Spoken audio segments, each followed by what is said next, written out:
warahmatullahi wabarakatuh. Perkenalkan, kami dari kelompok 3 akan mempresentasikan tentang daftar pusaka dalam karya ilmiah. Pertama-tama kami akan memperkenalkan nama-nama kelompok. Yang pertama, saya sendiri Davina Firisa. Saya Ricardo Basilio Ginjal. Saya Teresa Pribadian. Saya Iliana Melati. Saya Roberta Rosa. Saya Mariana. Dan saya Yudha Fianti. Baik, di sini saya akan materi pertama, yaitu adalah Ricardo.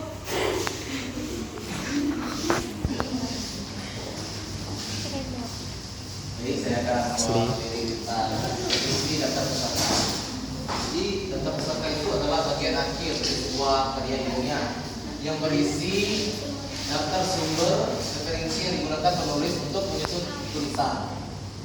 Sumber tersebut bisa berupa buku, jurnal, artikel, website, laporan, atau karya ilmiah lainnya. Daftar pusaka mencatat informasi penting seperti nama penulis, tahun terbit, judul karya, tempat terbit, dan penerbitnya, sehingga pembaca dapat menelusuri kembali sumbernya. Fungsi daftar pusaka yang pertama, memberikan kredit kepada penulis asli, menghargai karya, dan menyingkirkan orang lain yang digunakan sebagai rujukan, sehingga tidak plagiarisme. Yang kedua, memperkuat keilmiahan karya. Referensi yang file membuat karya ilmiah lebih kredibel, akurat, dan dapat dipertanggungjawabkan. Lalu yang ketiga, landasan teori. Daftar pusaka membantu pembaca mengetahui teori atau konsep apa saja yang digunakan penulis. Lalu yang keempat, memudahkan pembaca menelusuri sumber. Pembaca dapat mencari kembali sumber asli jika ingin mendalami topik yang ingin dibahas. Dan yang kelima, menyusun referensi secara sistematis.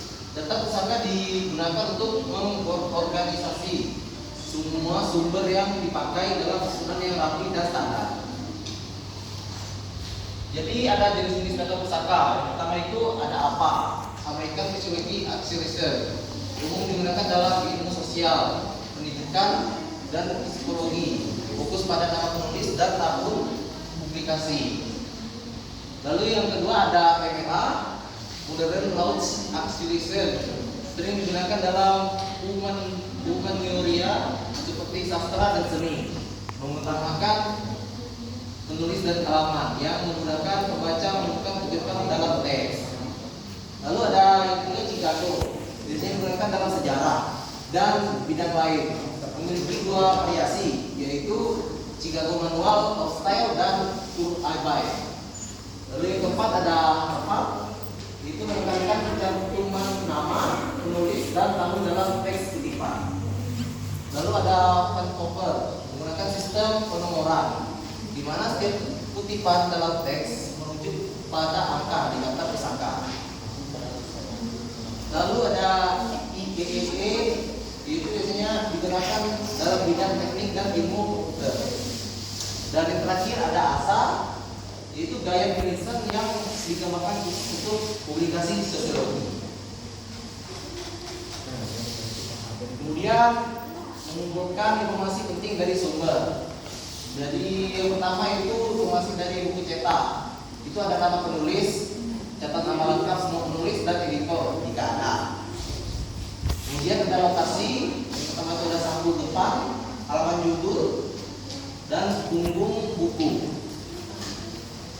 Lalu ada judul buku, itu catat judul lengkap termasuk subjudul dan edisi buku. Ada lokasi yang pertama sampul depan dan halaman judul. Kemudian tahun terbit, gunakan tahun terbit pertama, cari di halaman hak cipta.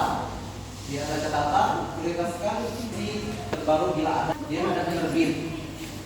Catat nama penerbit lengkap dan kota penerbit jika diperlukan. Lalu ada lokasi, hak cipta, halaman judul, buku bagian bawah. Lalu bukan yang sedikit penting dari sumber. Kedua itu informasi dan artikel jurnal cetak. Yang pertama, nama penulis. Catat nama penulis yang tertera di halaman pertama artikel. Terus ada di bawah judul atau footer halaman pertama. Kemudian judul artikel. Itu ada catat judul yang biasanya ada di bagian atas halaman pertama dengan huruf tebal. Kemudian ada tahun terbit. Temukan tahun terbit di cover jurnal, header atau footer halaman atau data isi. Lalu ada nama jurnal, catat nama jurnal yang tertera di cover atau header setiap halaman.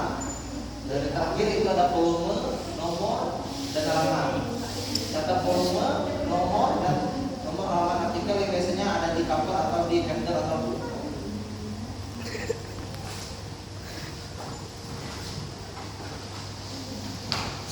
Ya, baik, kita akan lanjut ke materi kedua.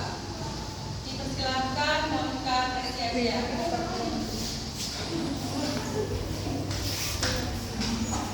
Mengumpulkan informasi penting dari sumber. 3. Informasi dari sumber online atau website. Nama penulis temukan di bawah judul artikel, byline, bagian bawah artikel, author, bio, atau kadang URL. Jika tidak ada penulis, gunakan nama organisasi atau website. Misalnya kompas.com, WHO. Kenapa nih? Judul artikel atau halaman tertera di judul besar atas halaman atau teks browser. Pilih yang paling lengkap dan deskriptif. Tahun dan tanggal terbit cari di bawah atau atas judul. Bagian bawah artikel, data artikel atau data. Format tanggal lengkap 11 November 2023 atau minimal bulan dan tahun. Jika tidak ada tanggal, tulis NG atau gunakan copyright yet. URL alamat website, copy URL lengkap dan dari address bar. Pastikan spesifik ke artikel, bukan homepage. Hindari URL terlalu panjang dengan tracking code. Contoh, https://www.com, kompas.com, _edu, _grad, _2023, _11, artikel. Jangan gunakan URL hasil Google Search. Tanggal akses, catat tanggal saat membuka dan membaca sumber. Format 17 November 2025. Mengumpulkan informasi penting dari sumber. 4. Informasi dari jurnal online atau data base. Nama penulis tertera di halaman pertama PDF artikel. Data di database atau di bawah judul. Judul artikel terletak pada bagian atas PDF dari halaman database. Tahun terbit dapat ditemukan di metadata artikel, halaman pertama PDF atau header footer PDF. Nama jurnal ada di header PDF di setiap halaman. Data, database atau cover page PDF. Volume, nomor, dan halaman ditemukan di metadata, database, header atau header PDF dan halaman utama artikel. Show digital objective identifier biasanya di footer halaman pertama PDF atau metadata database berbentuk seperti https doi.doi/10xxx/xxx. Catat doi lengkap atau URL doi. Prioritas jika ada doi gunakan doi, jika tidak digunakan URL artikel. 5. Informasi dari e-book atau buku digital. Nama penulis temukan di halaman satu digital, halaman judul buku atau metadata file. Klik kanan properties. Judul tertera di halaman sampul, halaman buku atau metadata file.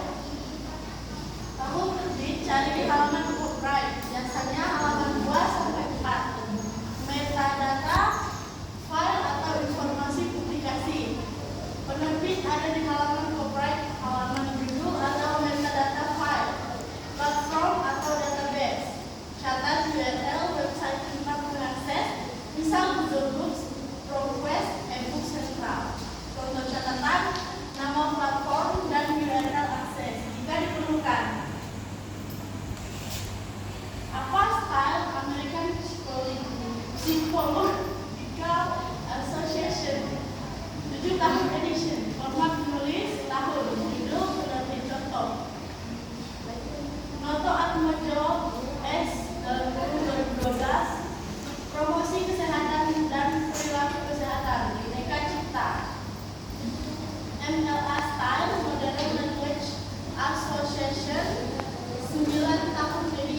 Format penulis, judul, penerbit, tahun. Contoh, Noto Atmojo Sukidjo, Promosi Kesehatan dan Perilaku Kesehatan, Bhinneka Cipta 2012.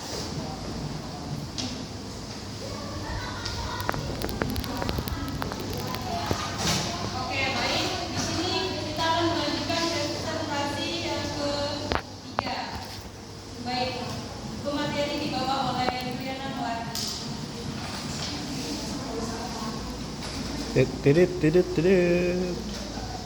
Format penulisan umum Chicago Harvard. Chicago Style.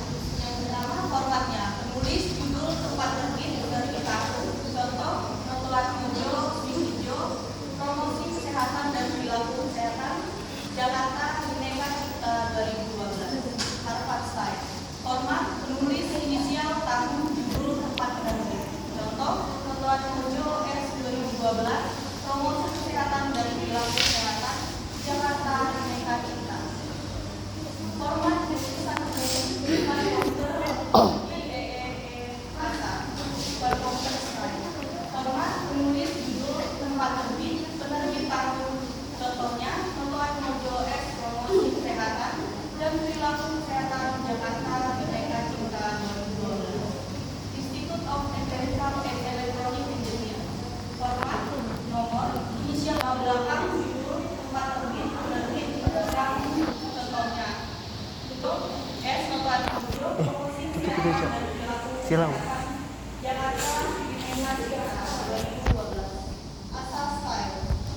Format penulis tahun, judul, tempat terbit. Contohnya, Noto Atmojo Sukidjo 2012, Promosi Perilaku Kesehatan, Jakarta, Bhinneka Cipta. Aturan penulisan daftar pustaka sesuai jenis yang menjelaskan pula buku dan artikel. Pertama, buku. Format bukunya muka belakang, inisial tahun, judul buku, penerbit. Contohnya, Sukanto S 2012, Sosiologi, suatu pengantar Rajawali Press. Selanjutnya, artikel jurnal. Nama belakang, inisial, tahun, judul artikel, nama jurnal, volume, nomor, halaman. Contohnya, Terus kan ngapain?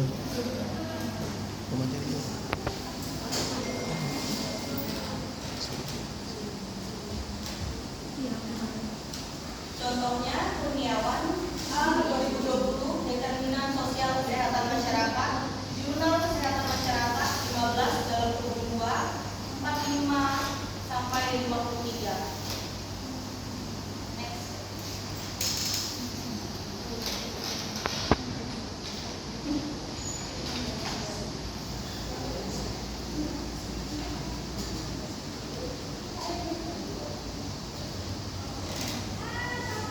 Pentingnya konsistensi format dalam penulisan dan daftar pustaka. Yang pertama, konsistensi memiliki dampak besar bagi kualitas karya ilmiah karena menunjukkan profesionalisme dan ketelitian. Karya ilmiah yang format datar, pustakanya rapi dan seragam terlihat lebih kredibel dan serius. Menghindari kebingungan, pembaca lebih mudah memahami sumber jika formatnya tidak berubah-ubah. Meningkatkan kepercayaan akademik. Penguji atau pembaca akan menilai bahwa penulis memahami standar ilmiah. Selanjutnya, memudahkan verifikasi sumber. Format yang konsisten mempermudah orang lain mengecek sumber asli. Selanjutnya, tips praktis membuat daftar pustaka. Yang pertama, urutkan berdasarkan abjad, susun sumber secara alfabetis sesuai dengan nama belakang penulis. Jika ada penulis dengan nama yang salah, urutkan berdasarkan tahun penerbit dari yang paling awal. Yang kedua, cantumkan semua elemen penting nama penulis. Tulis nama belakang lebih dulu, ikuti koma, lalu nama depan, sertakan nama tengah jika ada. Gelar akademik tidak perlu dicantumkan. Jika lebih dari satu penulis, hanya nama penulis yang pertama yang dibalik urutannya. Kecuali jika ada yang memiliki lebih dari 2 penulis. Tahun terbit, tentukan tahun publikasi sumber. Judul karya, tuliskan judul secara lengkap Gunakan format sendiri atau sekali. Untuk judul buku atau artikel digital, nama penerbit, tentukan nama penerbit, kota terbit, kemudian kota tempat penerbit berlokasi. Sumber dari internet, sertakan URL dan tanggal akses terakhir, terutama untuk sumber online. Untuk artikel jurnal online, tentukan DOI jika tersedia. Yang dari saya.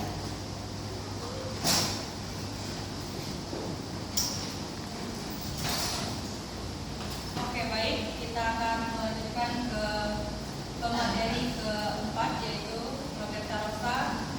Waktu keempat dipersilakan. Baik, di sini saya akan lanjutkan pembahasan tentang tips praktis membuat daftar pustaka. Yang ketiga, gunakan perangkat pembantu. Untuk menyusun daftar pustaka secara otomatis, teman-teman bisa menggunakan EndNote atau Zotero untuk mengelola sumber dan membuat daftar pustaka itu secara otomatis. Jadi teman-teman nggak perlu pusing lagi untuk membuat daftar pustaka secara manual. Yang keempat, konsisten dengan gaya penulisan. Kan tadi sudah dijelaskan ada berbagai macam gaya penulisan daftar pustaka. Agar membuat daftar pustakanya itu praktis, teman-teman bisa pilih salah satu dari gaya tersebut, kayak apa, MLA atau Chicago. Yang kelima, pastikan keterkaitan. Setiap sumber yang Anda kutip dalam naskah harus ada di daftar pustaka dan sebaliknya. Jadi informasi yang teman-teman kutip dalam suatu naskah itu teman-teman masukkan sumbernya di dalam daftar pustaka. Next. Selanjutnya, kesalahan umum yang harus dihindari dalam penulisan daftar pustaka. Kesalahan umum yang pertama itu tidak konsisten dalam penulisan dalam gaya penulisan daftar pustaka. Misalnya kayak dicampur format apa dan MLA. Solusinya yaitu pilih salah satu gaya dan gunakan konsistensi. Yang kedua, urutan yang salah. Tidak mengurutkan alfabetis berdasarkan nama belakang penulis. Solusinya, urutkan A sampai dengan Z jika tanpa penulis gunakan judul. Yang ketiga, informasi tidak lengkap.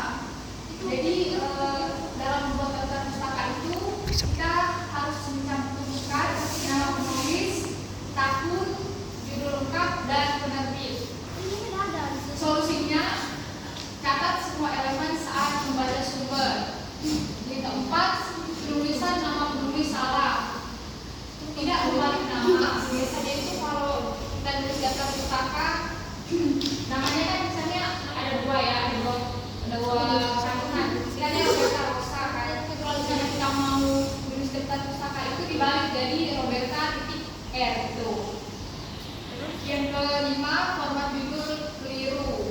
Buku hasil tulis italik, artikel tanpa italik. Contoh, metodologi penelitian versus the effect of learning. Yang keenam, sumber online tidak jelas. Biasanya ini kalau misalnya kita menulis dari website gitu, kita cuma nempel iring website itu.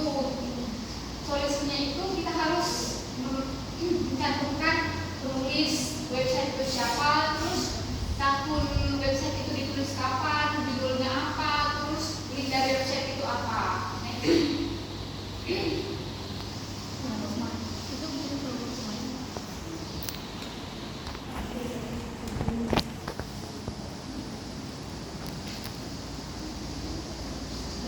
Baik, kesalahan umum yang harus dihindari yang selanjutnya itu kesalahan kritis. Yang pertama, ketidaksesuaian dengan teks, seperti mencantumkan referensi yang tidak dikutip dalam teks.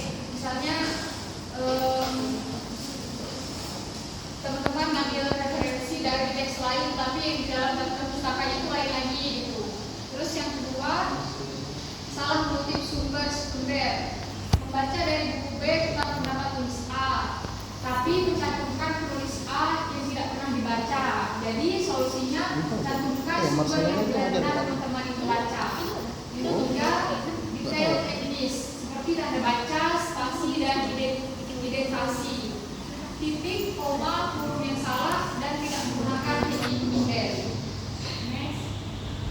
Salah huruf selanjutnya yang ketiga, tips dan checklist. Jadi di sini ada tools yang bisa membantu teman-teman untuk menyusun daftar pustaka secara otomatis seperti Mendeley, Zotero, EndNote.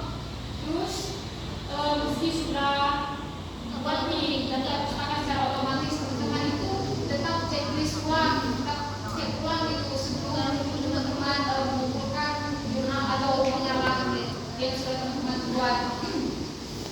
Selanjutnya format tulisan daftar pustakanya itu harus konsisten, di semua referensi, urutan alfabetisnya itu benar, informasinya lengkap, setiap citasi dalam teks ada di daftar pustaka dan tidak ada kesalahan ngetik. Next. Baik, jadi kesimpulan dari materi kelompok kami adalah pentingnya daftar pustaka sebagai bagian krusial dalam karya ilmiah yang berfungsi memberikan penghargaan kepada penulis asli, memperkuat keilmiahan karya, dan memudahkan pembaca menelusuri sumber. Setiap sumber yang dikutip dalam teks wajib tercantum dalam daftar pustaka dan sebaliknya, sehingga integritas ilmiah tetap terjaga.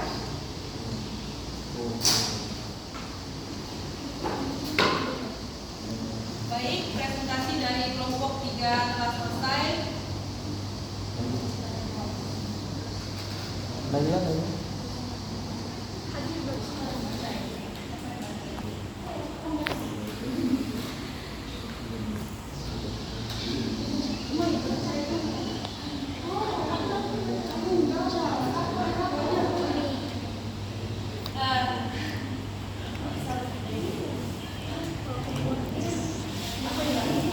Ayo Ting Ting.